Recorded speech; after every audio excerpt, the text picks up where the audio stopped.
ગણિત સૌથી અઘરો વિષય, પણ જો એને ગમ્મત સાથે ભણીએ તો સૌથી સહેલો વિષય. તો આજે મિત્રો આપણે ભૂમિતિની શરૂઆત કરીશું ત્રિકોણથી. તો પહેલું છે ત્રિકોણ. ત્રિકોણનો પ્રકાર 3, બાજુઓના પ્રકાર 3. તો પહેલું છે સમબાજુ ત્રિકોણ. ત્રિકોણની ત્રણેય બાજુઓનું માપ સરખું હોય તો તે સમબાજુ ત્રિકોણ કહેવાશે.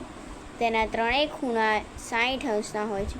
એટલે કે મિત્રો ત્રિકોણ અહીં જે આકૃતિ આપેલ છે એની ત્રણેય બાજુ છે. ધારો કે બાજુ એ બી નું માપ 5 સેમી, પછી એ સીનું 5 સેમી અને બી સીનું 5 સેમી. એટલે કે મિત્રો ત્રણેય બાજુઓના માપ સરખા છે અને આ આકૃતિમાં જે ત્રિકોણ છે તેના ત્રણેય ખૂણા લઘુકોણ છે, એટલે કે 90 અંશથી નાના છે, એટલે કે 60 અંશના છે. જો આ ધરાવતું હોય કોઈ પણ ત્રિકોણ તો તે સમબાજુ ત્રિકોણ કહી શકાય. બાજુ ત્રિકોણની બે બાજુઓના માપ સરખા હોય તો તે સમદ્વિબાજુ ત્રિકોણ કહેવાય. જેમ કે મિત્રો અહીં જુઓ કે એક્સ અને વાય 5 સેમી, એક્સ અને ઝેડ 5 સેમી, વાય અને ઝેડ 6 સેમી. એટલે કે એક્સ વાય અને એક્સ ઝેડ બંને 5 સેમી છે અને વાય ઝેડ એ 6 સેમી છે. તેથી મિત્રો બે બાજુઓના માપ સરખા છે અને ત્રીજી બાજુનું માપ અલગ છે. તેથી મિત્રો આને આપણે કહીશું સમદ્વિબાજુ ત્રિકોણ.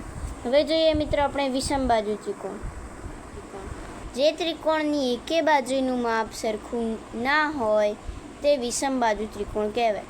તેના ત્રણેય ખૂણાનું માપ જુદું જુદું હોય. એટલે કે મિત્રો અહીં જે આકૃતિ આપેલ છે તેમાં પી અને ક્યુ આ બાજુનું માપ 6 સેમી છે, પછી પી અને આર 7 સેમી, ક્યુ અને આર 5 સેમી. એ રીતે મિત્રો અહીં ત્રણેય બાજુના માપ અલગ અલગ છે. ત્રણેય ખૂણાના માપ પણ અલગ અલગ હોય.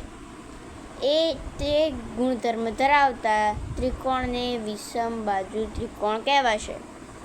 તો જો મિત્રો આ વિડીયો ગમ્યો હોય તો ચેનલને દુસરાને સબસ્ક્રાઈબ કરી દેજો, લાઈક કરી દેજો, આ વિડીયોને બને એટલું શેર કરી દેજો. મળીશું આ બીજા વિડીયોની અંદર. ત્યાં સુધી નમસ્કાર.